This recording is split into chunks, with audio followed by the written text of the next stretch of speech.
144 York Way, the Market Tavern in its heyday. Harry, Frank and Jim, look at the state they're in. Maud behind the bar drinks a gin.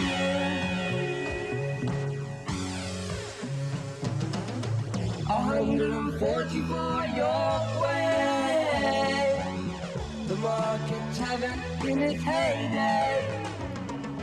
Harry, Frank and Jim, look at the state they're in. Boom! I am back already. I know, quite a shocker, but I figured, I only had 4 LPs left to share of my online finds, and these are not quite cheapies as the previous efforts have been, but this one is going to be some killer stuff nonetheless. Some nice brand new reissues and one original here. Kind of all over the map musically. And this first one, this is one I picked up actually from watching one of Vinyl Richie's videos. This might have came out maybe early November, I think. Feels like it came out a while ago now, but this is an old favorite of mine that I probably haven't re-listened to in like 5 years or so. I gave it a last listen. One of my early exposures to Japanese styled psych rock. This is definitely a unique one for sure. And this is Vacant World by Jax. There have been several reissues prior to this, but I think they were all unofficial, but this one claims to be official, so it's pretty well done. Replica of the original and some nice liner notes. Gives you a little insight on the band. So yeah, Japanese grown group, and they were pretty big at the time, I believe. Kind of folds out, kind of a small print, but extends out to there. And yeah, Jacks were kind of unusual for the time because, typically around 67 when this came out, there's a lot of groups that went under the quote-unquote, coined the term group sounds. These guys wanted to stray away from that, and these guys were kind of more, not like your usual contemporary bands back in the day. They wanted to strive for more original material and get little hints of like sort of that Western culture and kind of sink it into their music. And at the end of the day, this is very chilling results in a way. Very moody, very atmospheric, sort of like folk garage rock kind of stuff. It's kind of hard to pinpoint this one down since there's like a lot of themes going for it, but stylistically it's got this kind of very manic depressive delivery in like the vocal approaches, and some of these chords that they're using are just very uncommon for their time, and very unlike anything that was coming out like in the pop market from Japan at the time, which makes them certainly stick out. So I can't quite remember. I think this sold pretty well, but they just kind of sank soon after without a trace. I think they made like maybe 2 or 3 more after this, but they just couldn't quite keep up to the standards of this and called it quits eventually. I kind of forget the whole story, but after reading this, I do appreciate this much more. It definitely has a good insight into their culture, because all 4 band members had different musically trained history. One was into like Hawaiian surf music, one had never been trained to music, one had like a piano jazz background, I believe, and one was into something else. But so they all had like different backgrounds. I think it was classical for the other member, but yeah, pretty unique sound overall, and just they collaborated and this thing took off. So very nicely done reissue. Sounds really quiet. I think this was from the original master. It claims to be. So much anymore, it's hard to tell. It's very deceptive as far as what these labels are claiming to be, but this is a very quiet pressing, and it is very the sound quality is tops for me, I would say. Yeah, I ordered this as soon as I saw Vinyl Richie's video, and I was kind of shocked to see him show that. I mean, it's not like he doesn't show these type of titles every so often, but stuff that just really like hooks me in, like giving me the heads up to pick this up. I was like, damn, I need to grab a copy, you know? And I think this reissue label, Mesh Key, has been doing other stuff as well. Maybe not so much just Japan music, but I think they're doing some other things culturally, releasing albums like this, so pretty cool. Glad to pick that up.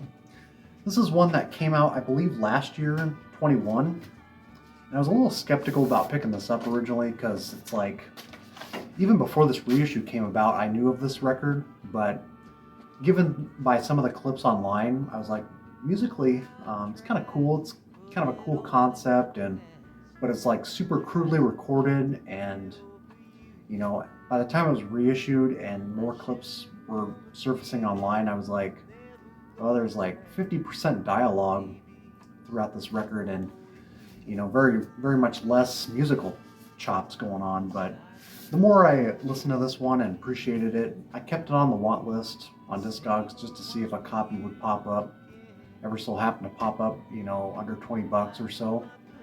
And I couldn't believe I spotted this for $8. I was like, sold, you got me here. So this is a private press called Birdie by the artist Lord Algie Gray. It's a collaborative here. I think there was like maybe, I think it might have been a duo originally, because there was like lots of overlapping of different instruments on here, which were taken at different time periods, and they kind of spliced them together, like the drums and the vocals and whatnot. It shows 4 members there, but yeah, there's definitely a lot more people involved than as credited, I would say. Well, this is kind of a unique record, though. Kind of grown on me a little bit. I think there were only 100 copies made, maybe, possibly. Very low quantity pressing. Back in 1970, I want to say. Very much inspired by, like, of course, Tommy and the Kinks album I shared earlier this year, or a couple months back. But it's almost like satirically spoofing those kind of concept records.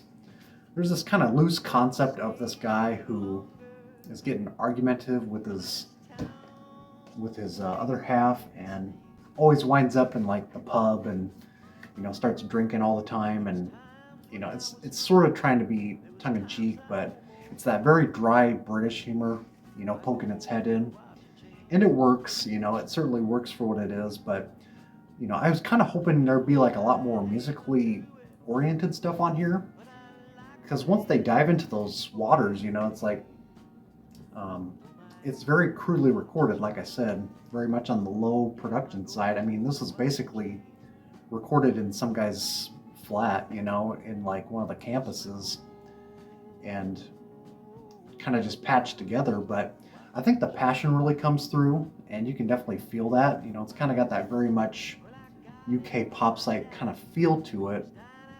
But like I said, just very homemade, very, you know, cut and pasted together, which in its own terms, you know, gives it kind of interesting results. And they even sent this LP to John Peel, which, you know, at the time he seemed pretty interested, but again, I think maybe finances or something else came about where it didn't get lifted, it didn't get picked up. And I think they recorded a few other demos after this under a different name, which Sealy Court is the record label that released this one.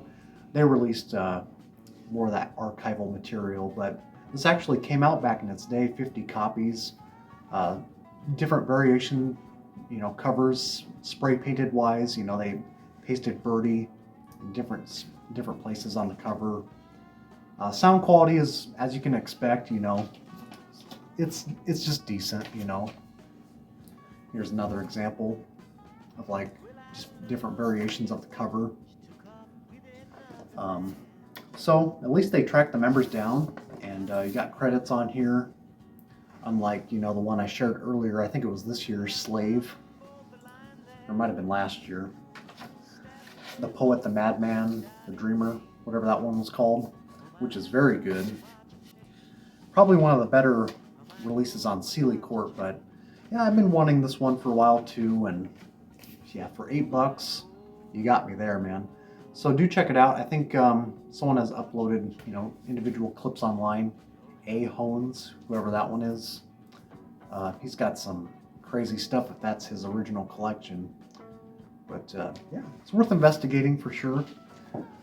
Musically, yeah, it's just got this really kind of dry basement psych sort of sound with Kevin Ayre like vocals. Kind of interesting. So yeah, check her out. I think Sealy Court, even though they may be publishing some perhaps bootleg stuff, I don't know what the label's all about. It's kind of an enigma, but supposedly the guy behind the label is the one that did all those bootlegs of stuff on the Kissing Spell label. So, and there's a gentleman on the Discogs page who really raves about Birdie quite highly, more than I ever did. But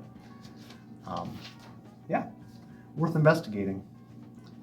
So this is the original copy. This is one of those things where I was doing those label seeking evenings, to myself, and I was thinking, well, let's just check out some stuff on the Mercury label, see what's out there in the late 70s, and holy crap. This is like one of those things where you would think, maybe not my style, because it's more power pop oriented, but I fell deep into this, man. This is Blue Ash, no more, no less.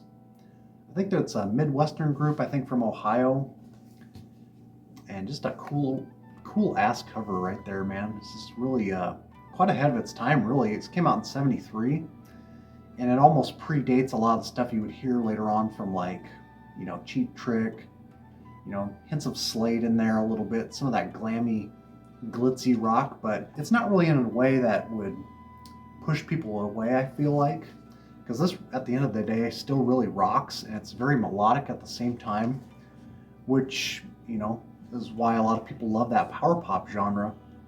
And I totally overlooked this one. Maybe this does have a cult following, but I totally missed out on this one early on. So this has got some great tracks all around. I mean, some of these tracks on here could have been played on FM radio back in the day.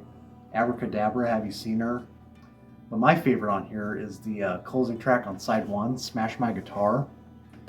It's kind of the most UK pop psych oriented track on here. It's got a very bouncy organ, kind of leading you into the song, and it's talking about, getting famous to the point where you have achieved the goal of smashing your guitar on stage. And then they actually do in the studio or wherever they recorded it at, And this is a white label promo. Pretty crispy, clean copy. Got this for, I think it was $18 plus shipping.